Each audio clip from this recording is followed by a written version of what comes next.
And now the man who needs no introduction, so Bob Eisenberg.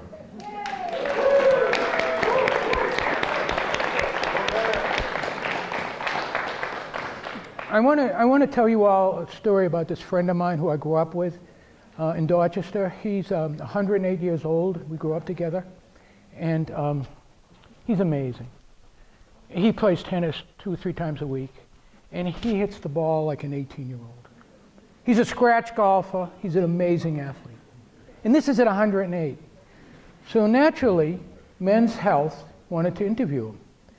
And they did. And they said, what do you owe this to? It's genetics? And he said, no.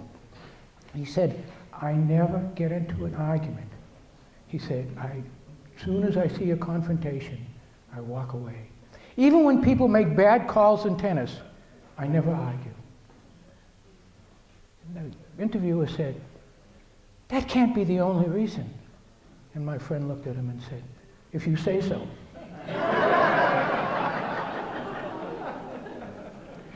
Now, what does this have to do with what I'm about to tell you? My good friend, Rabbi Ullman, knew how sick I've been the last 3 or 4 weeks. And as a result, he came to see me at the hospital and then called me religiously at my house to see how I was doing. And while he was talking to me, he would constantly say, Robert, I know you can make a story out of this. And I said, Alan, Rabbi Alan, it wasn't funny. I like my stories to have a little bit of humor, even if they don't have a lot. There's nothing funny in these stories. MRIs back to back, deafening, not funny. Losing 5 pints of blood, not funny. But Rabbi Ullman kept saying, I know, Robert, you can do it. You can come up with a story. And because I have a perverse sense of humor, I do have a story. The one night that my wife, Esther, did not stay over, she stayed over on a little couch in the corner. I couldn't even see her, but she wanted to watch me every night. The one night she didn't stay over was Monday night. And Tuesday morning, I was awakened at about 6:45 by a doctor standing over me. And he introduced himself as a new urologist. And he had a chart in his hand and he had a little bag.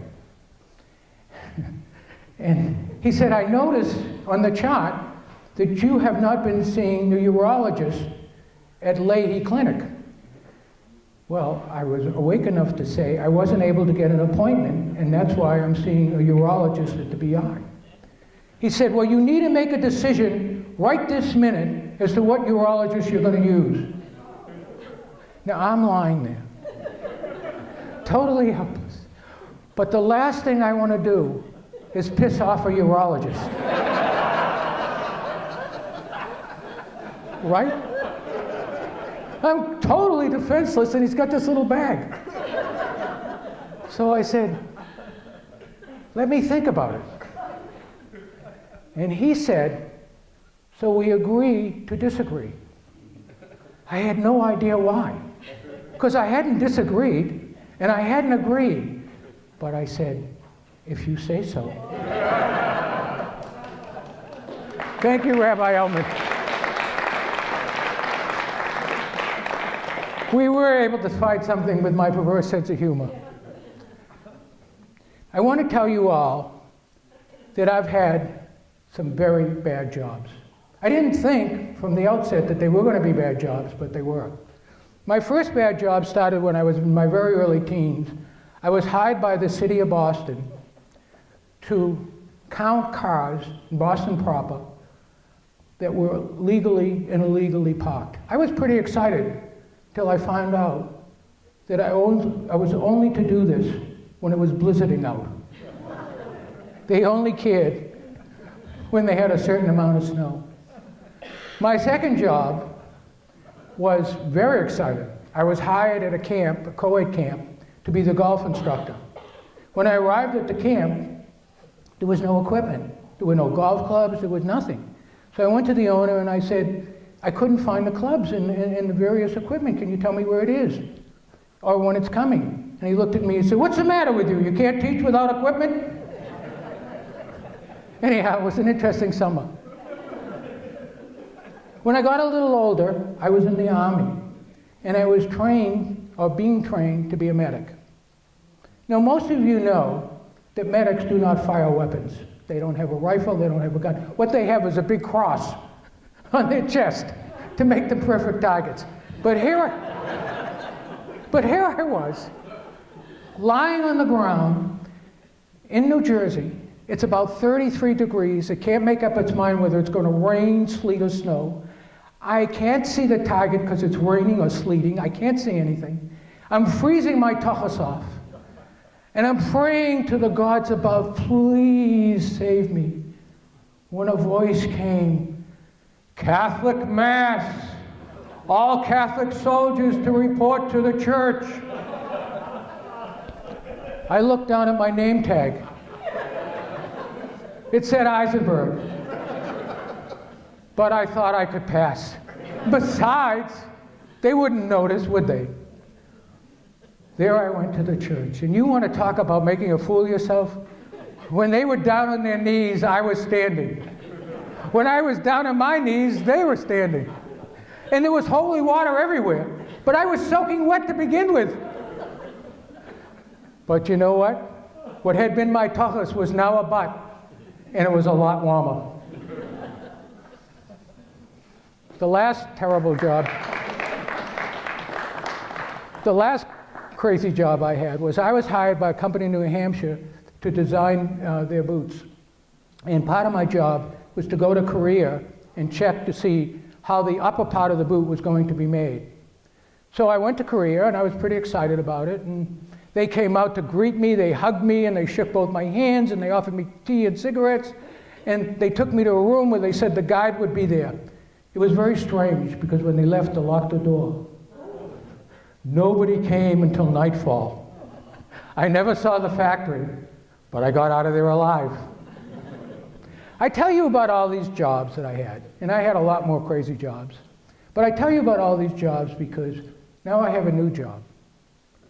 And that job is called retirement. I have no idea how to do it. There is no beginning or end to retirement. You never get finished. And there is nowhere to go from retirement. Well, maybe one place. But we won't talk about that. And I think to myself, what should I choose to do? Should I be reading the Wall Street Journal? Or should I be folding my socks?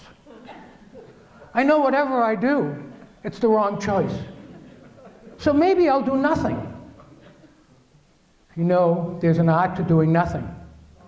Nothing is not nothing. But when you do nothing, nothing happens. It's a very strange thing about nothing. So I decided that I would do something about my house. Esther and I, my wife Esther and I, have lived in this house for 35 years. And do you ever hear the word clutter? We have our share of clutter. So I thought, I'll start with the magazines. And I have this pile of New Yorkers. And I look at the pile, and the first one that comes up at me says 1997.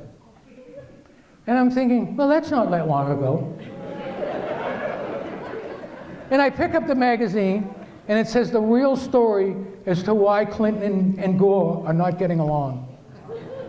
I haven't read it. Of course, it goes back in the pile. So nothing is nothing. I go in my closet. Time to give away clothes. I take out a suit. I used to design my clothes in Hong Kong. And I take out a suit that I designed in Hong Kong. And I put it on. And Esther looks at it. And she says, "My, that looks beautiful on you." And I said, "Well, I don't need it." And she says, "Well, we could wear it to the next affair." And I'm saying, the next affair I go to, I'll probably be going nude. But it goes back in the closet. How to get things done. My computer, it hates me. I can't argue with it because it's smarter than I am. It certainly knows grammar better than I do. It certainly can spell better than I do, but I need it. I'm the vice president of education at Toastmasters. And every week, I have to set up an agenda. And I also do what I call speech editing. I call myself a speech mechanic. And I'm more than willing to help anybody who has a speech or a story that they want me to look at. And of course, I need my computer to do this. But my computer is not friendly. And it's not nice. It says things, for instance, I go to a writing group every week, and I'll write a sentence, and it'll say something very patronizing like, why don't you consider revising this sentence? You think that's bad? The other day, I left the story I was writing, and I went in the kitchen to get something to eat. I came back, and the paragraph that I had just left had been rewritten by the computer. And underneath, there was a little subtext that said, I think your writers group will be impressed.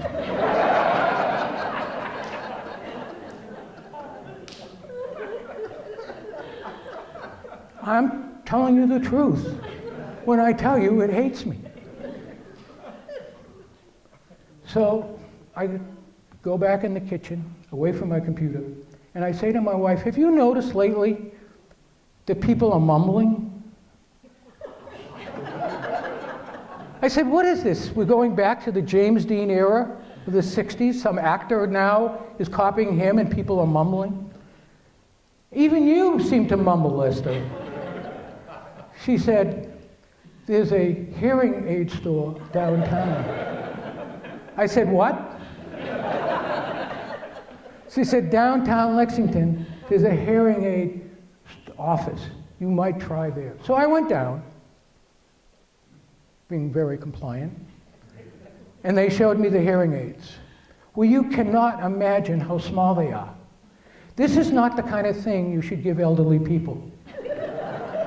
Because when they're that small, elderly people cannot find them. Worse, elderly people might think they're a pill.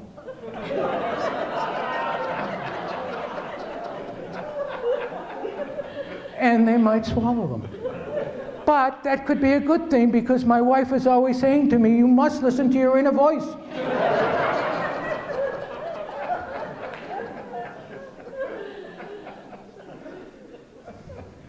So that I failed with the hearing aids. I go into the family room and I turn on the TV. And they're showing they're showing reruns of Big Love. Now, I don't know how many of you have seen Big Love, but it's about a Mormon who has 3 wives. All of them pretty smart in their own way. You talk about a job. Can you imagine trying to keep 3 wives happy? And as somebody said to me, what if all 3 of them had a headache on the same night? That is a job. And I look at my wife, who I've been asking to come in and watch the show with me, and she's saying, I'm in the kitchen cleaning up. One of us has to do something. Besides, I thought you were going to revise your story for Friday. I said, I'll do that tomorrow. Come in and watch.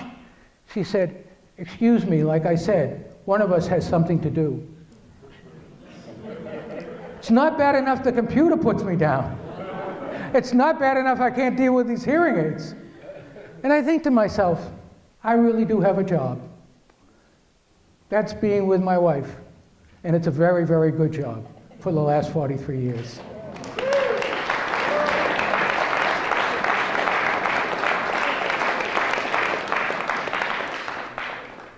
It was Friday afternoon, and I was cleaning up my office when the phone rang. I picked it up. It was Harvey. I said, what do you want? Can't you see it's Friday afternoon and I'm trying to clean up my office? Why are you bothering me? He said, my mother's funeral is Sunday morning. It's Tenetsky's at 9 o'clock in Swampscott. I said, I didn't know your mother died. He said, she hasn't. I said, excuse me, how do you have a funeral for somebody who hasn't died? He said, what do you think, this is Bertucci's?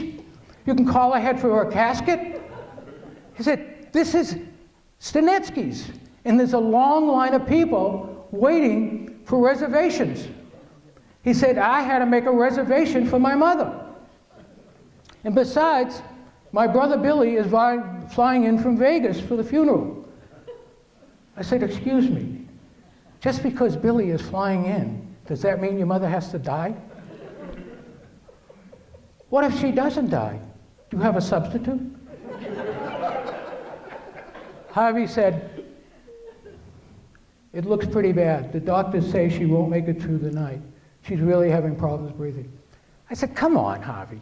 Your mother's only 99 years old. And she's confronted many different things. As a matter of fact, she was at the Mass General when Henry Kissinger was there, and she told us how he almost drowned her every time he spit out his words. And she lived through that. Besides, she raised you two. Your mother won't have any trouble making it through the night, I said.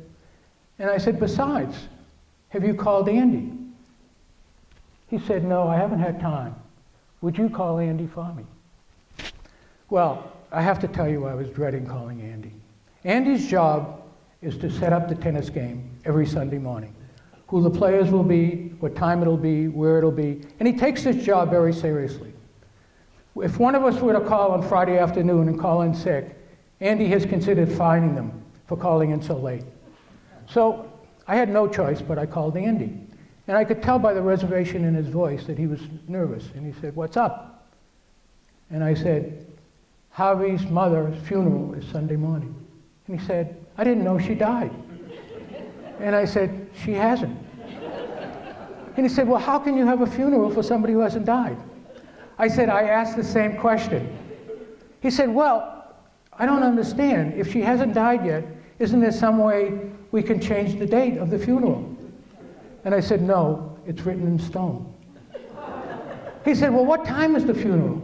And I said, it's 9 o'clock. He said, but that's the time of our tennis game. Can't they make the funeral a little later? And I said, no, like I said, it's written in stone. He said, I'm very nervous about this, but okay, what can I do? So then I called Harvey back after I hung up from Andy. And I said, I called Andy. And he said, how was Andy? And I said, he was very upset. And he said, about my mother? And I said, no, about the tennis game. So he said, well, did he say anything about the guys coming? Yeah, I asked him, and he said, well, they could get up begrudgingly for tennis, but they couldn't make it up for a funeral. Well, the funeral did take place at 9 o'clock at Stanetsky's in Swampscott on Sunday morning. Harvey's mother did make it up the next morning, but then died. And Harvey gave a very beautiful eulogy. And it was the first time in 25 years that the tennis game was canceled.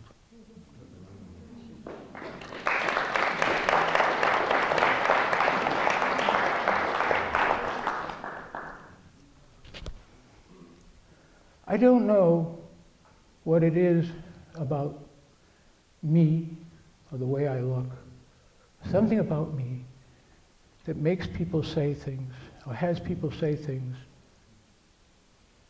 that I just don't understand. Esther and I were going to see an independent film at the Coolidge Theater in Brookline, and it was pouring. So I let Esther off at the theater, and I parked a few blocks away. And I was hurrying to get to the theater when I heard footsteps behind me, and it was a guy catching up to me, and his name is Mal, and I hadn't seen him in 15 years. And he catches up to me, doesn't say hello, he doesn't say how are you, he tells me about a deal he just made. And after he tells me about the deal he just made, he says, pretty good, huh? And gives me an elbow in the hips. Well, by the time I got to the theater and I was really rushing, I got 3 elbows in the hips and heard about 3 deals and how much money he made. A couple of weeks later, we decided to see a film done in Lexington Center. When we got there, the film had been changed.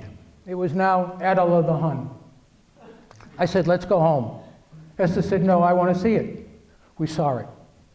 We're walking out of the theater and Esther's saying, I really liked it. And I'm saying, I really hated it. A woman overhears me saying that, and she says, I agree with your wife. I liked it a lot. Her husband comes out of the restroom and says, let's go over, get a glass of wine and discuss this. And I say, sure. Well, we go over and we get a glass of wine. And before I've heard his name or who they are, he's told me about his job, how much money he makes, and how much money he socked away. What is there about me? I'm at the Narita airport, and there's a man standing in front of me with very rumpled clothes. And he turns around at me, and he says, I may be in rumpled clothes, but I made a killing in the market. I had this stock I made a friggin' fortune on. I said, thank you very much for sharing that. And I hope you have a very safe flight, because I was going to be on the same plane.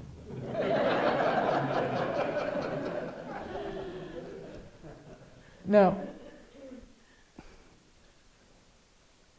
I'm thinking that maybe it's just about money, but it's not.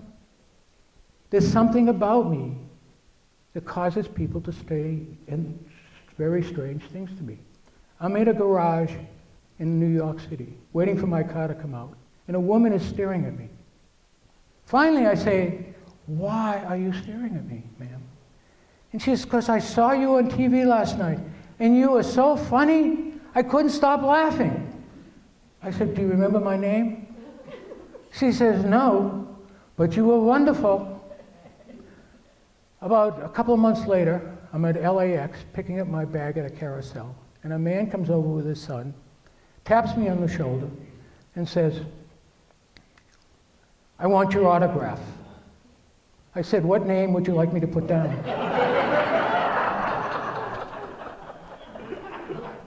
He says, what are you, a wise guy? And besides, I saw your last film, then you sucked. I never found out who he thought I was. That same trip, I usually stayed at Santa Monica, and I'm in my favorite restaurant, and I'm at the bar waiting for a glass of wine, and some person taps me on the shoulder, Santa Monica, and he says, are you Jewish? And I say, no, actually, I'm Japanese. But I heard that Jews were very good business people, and I had my nose stretched to look Jewish. He seemed satisfied.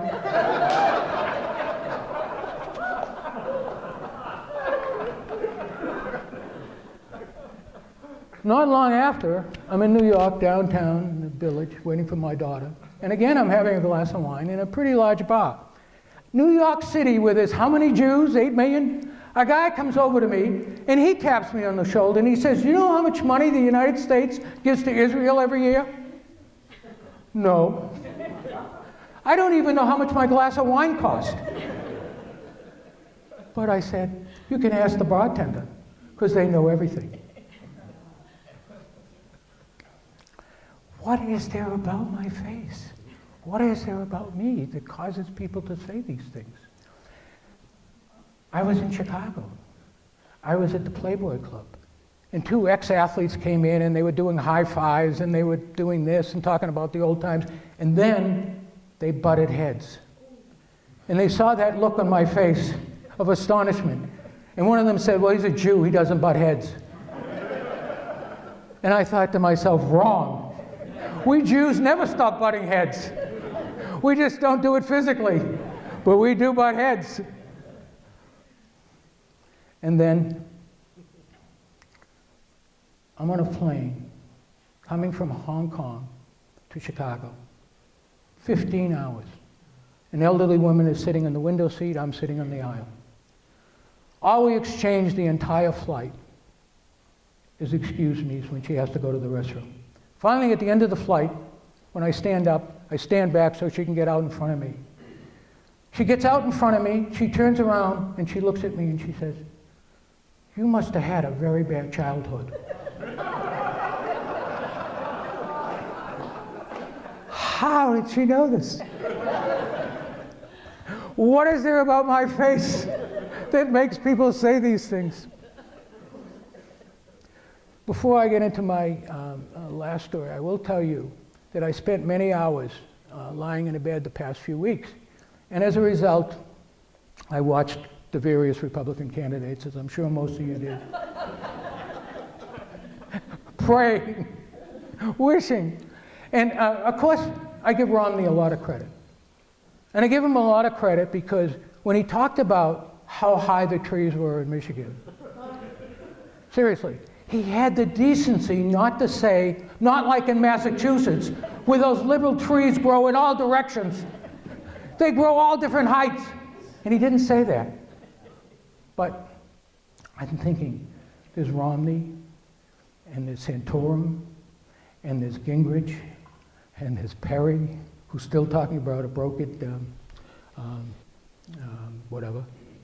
And there was Michelle, or whatever her name was. And I'm thinking about one thing, and that is my friend Harvey Fisher. And my friend Harvey Fisher tells a story about this elderly rabbi.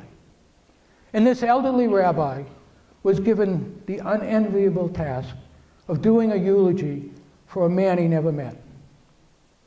Now this man had never set foot in the temple.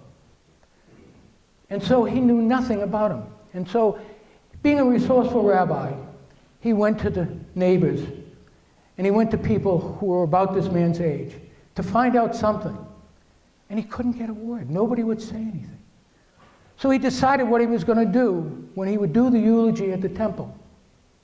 He would leave it up to the congregation to say something. So he did just that. And he said, I'll give you 15 minutes to think about something you can say that's nice about this man. And 15 minutes go by, and nobody says a word. He says, I understand how difficult it is to process this. I'll give you another 5 minutes.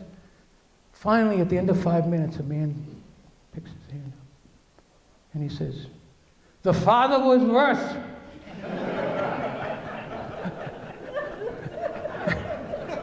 And all I could think about was, which one of these guys could be president?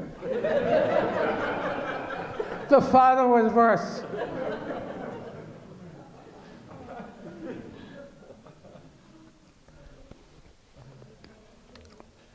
And my final story is, what is my final story? I have to look.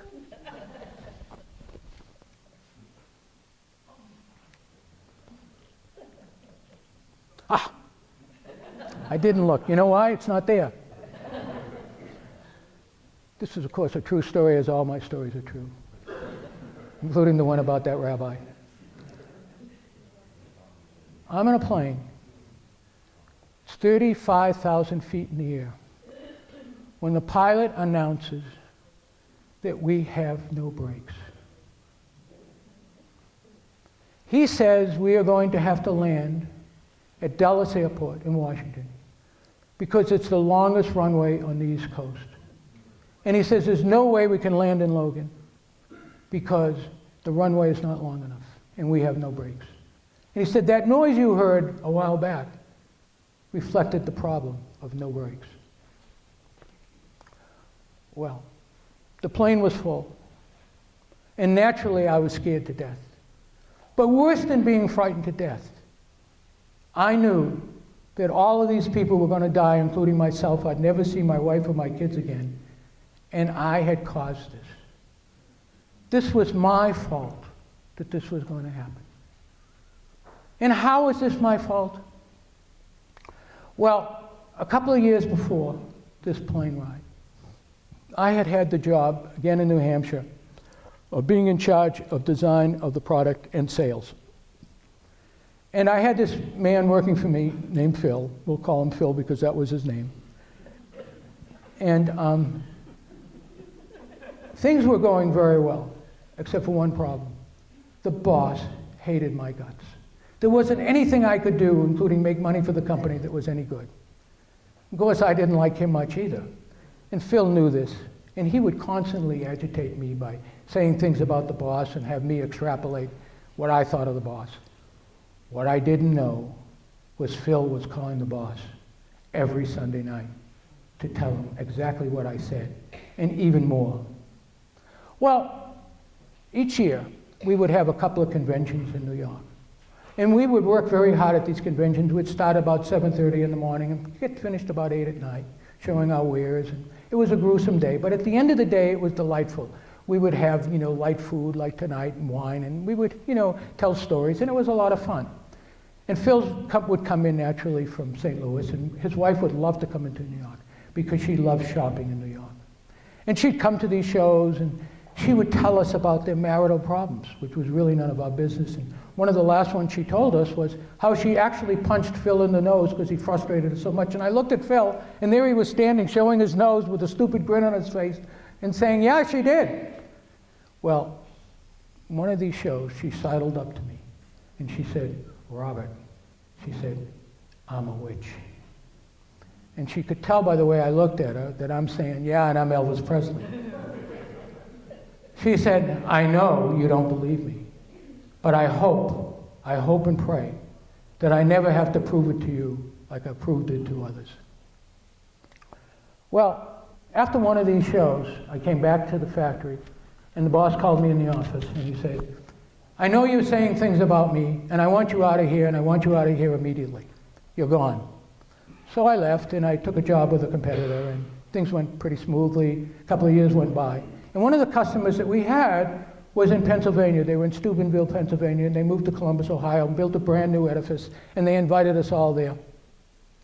And, we were having a wonderful time. I saw people I hadn't seen in years. The food was great. Everything was wonderful. But there in the corner was Phil. And I was praying that Phil wouldn't come over to me. But my prayers were not answered this time. And sure enough, he came over to me, and he said, I hear great things about you. Well, that was all I needed to hear. I became my truly obnoxious self. I called him every name you can think of. Sanctimonious, backstabber, four-flusher. Those were the good things I said. And he crawled away. And he went to something that no longer exists today, a phone booth.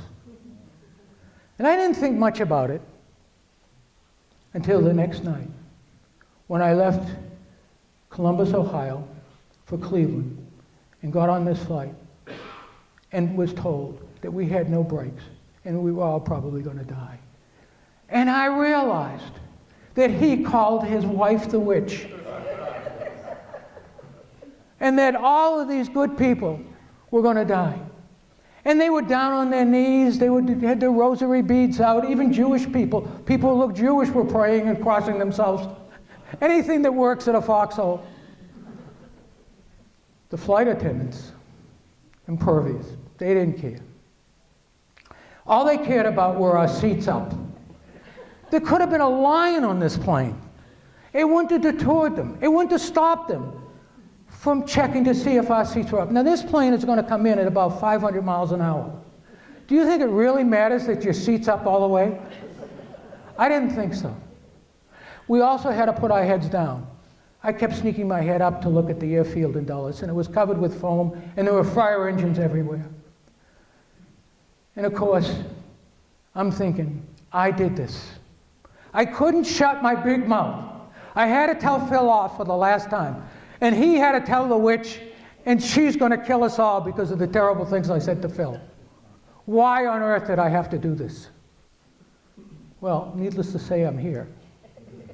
The plane was one of the smoothest landings I've ever experienced. The pilot announced that it was all actually just a light. We really had our brakes after all, and everything was fine. Well, the same people that had been down on their knees and crossing themselves were saying, I'm going to be late for an appointment in Boston. And they were very upset. And all I could think of was, I can't wait to get off this plane and find a phone booth and call the witch and thank her for just giving me a warning.